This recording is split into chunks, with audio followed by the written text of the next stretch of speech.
Lahat ng naipon ko sa Saudi, ininvest ko sa kanila. Kasi sabi nila, dodoble ito ng walang kahirap-hirap eh. Alam nyo, ipinagkatiwala ko ang aking retirement sa kanila. Pati nga, ipon ng anak ko sa London. Pati nga, mga hipag ko sa Amerika. Ikinumbisi ko rin mag-invest sa kanila. Wala rin.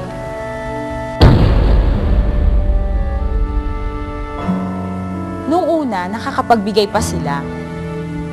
Nakuha ko pa yung cheque na kinita ng pera ko supposedly.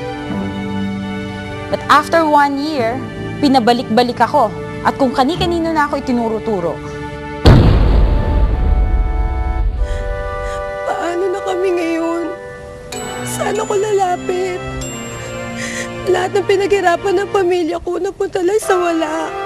Ano nang kakainin ng pamilya ko?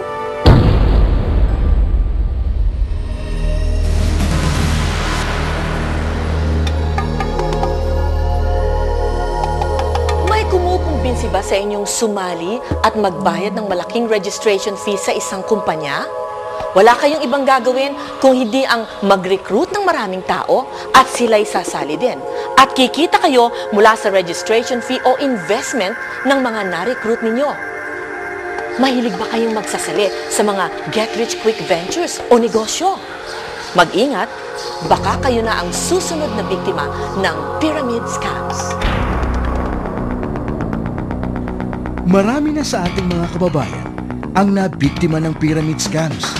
Milyong-milyong pera ang nawala dahil sa sari-saring pangako ng mga manloloko.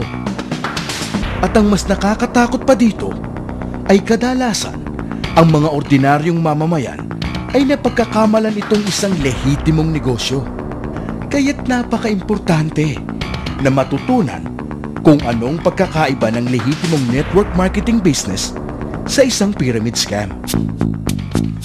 Sa pyramiding, ang mga kasali ay nag-aalok ng pagkakataong kumita sa pamamagitan ng pagre-recruit lamang ng mga bagong miyembro na handang mag-invest o magbayad ng registration fee para makasali sa naturang negosyo.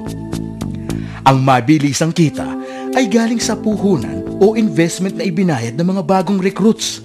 Samantala, ang mga bagong recruits ay magkakaroon din ng pagkakataong kumita kung sila ay makaka-recruit din ng iba pa. Ang pyramiding ay illegal sapagkat ito ay likas na mapanlinlang o inherently deceptive.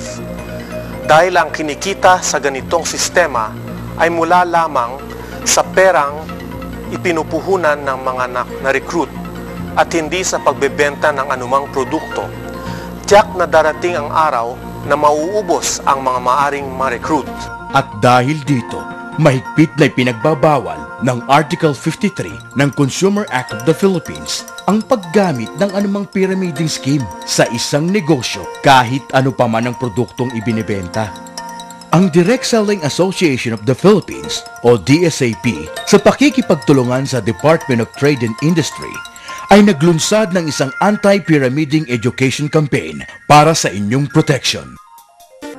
Gaya ng kahit na anong negosyo, ang layunin ng isang legitimate direct selling o network marketing company ay ang pagbebenta ng kanilang lehitimong produkto. Kaya't ang ibinabayad na komisyon dito ay base sa product sales. Sa isang pyramid scam, ang pangunahing layunin ay ang pagre-recruit ng maraming tao at hindi ang pagbebenta ng produkto. Ang Direct Selling Association of the Philippines ay samahan ng mga lehitimong kumpanya na mahigpit na ipinatutupad ang legal na compensation plans ng bawat kumpanya at nagsasagawa ng tamang paraan ng negosyo ayon sa Code of Ethics ng World Federation of Direct Selling Associations.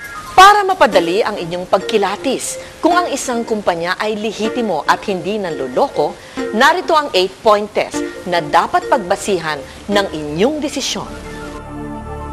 Una, may produkto bang ibinebenta? Ang mga pyramid scams ay kadalasang walang produktong binebenta. Kung mayroon man, hindi ito nangangahulugang lehitimong negosyo. Kailangan pa niyong suriin ang mga puntong sumusunod. Ang komisyon ba nakikitain ay magmumula sa pagbebenta ng produkto? At hindi mula sa registration o entry fees ng mga recruit? Kung kumikita ka sa pagre-recruit lamang at ang kinikita mo ay galing sa registration fees ng mga recruit mo, mag-ingat ka. Ito ang pinaka-common trait ng pyramiding. Ang layunin ba ng negosyo ay magbenta ng produkto? At hindi lamang ang pagre-recruit ng mga miyembro? Sa ibang pyramiding schemes, ang mga tao ay bumibili lamang ng produkto dahil requirement ito para maging isang miyembro. Wala bang kaugnayan ang dami ng na-recruit sa dami ng perang kikitain?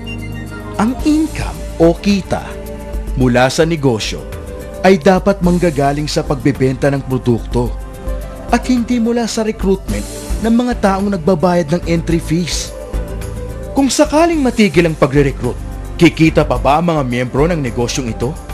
Kung recruitment lang ang pagkakakitaan, tiyak na madaling babagsak ang negosyo kapag wala ng miyembro ang nare-recruit at magbabayad ng entry fees. May protection ba ang sino mang aayaw sa negosyong ito at gustong maibalik ang perang ipinuhunan niya? May makatarungang product return policy ba ang negosyong ito? Sa punto naman ng pagpepresyo, may fair market value ba ang produktong ibinebenta? Kailangan natin suriin kung ang halaga ng isang produkto na binibenta through direct selling ay kasing halintulad ng halaga nito kapag binenta na sa mga tindahan. Sa punto ng mamimili, may sapat ba silang dahilan na bilhin ang produkto ayon sa presyo nito? Ang produkto ba ay bibilhin pa rin ng isang tao kahit hindi ito interesadong sumali sa compensation plan nito? Sa punto ng prospective member, may sapat bang dahilan na magbayad ng registration fee o investment ayon sa tangible benefits na makukuha dito?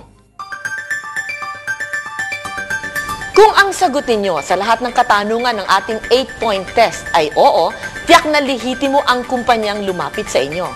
Pero, kung ang sagot nyo sa kahit isa ay hindi, naku, mag-ingat, malamang pyramiding ang negosyong ito.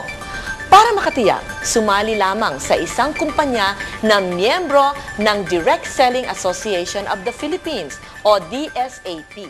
Aanyayahan po namin kayong lahat na makipag-ugnayan sa Direct Selling Association of the Philippines at sa Department of Trade and Industry sa pagkontra ng mga pyramid scams. Kung kayo'y may katanungan o di kaya'y reklamo sa isang kumpanya o taong pinaghihinalaan yung kasangkot sa pyramid scams, huwag magkatubiling tumawag sa DTI hotline number 897-7384 o mag-text sa DTI space comment at ipadala sa 2920 o mag-email sa i-reklamo@dti.gov.ph. Maaari rin kayong magsadya sa mga tanggapan ng DTI sa inyong mga probinsya.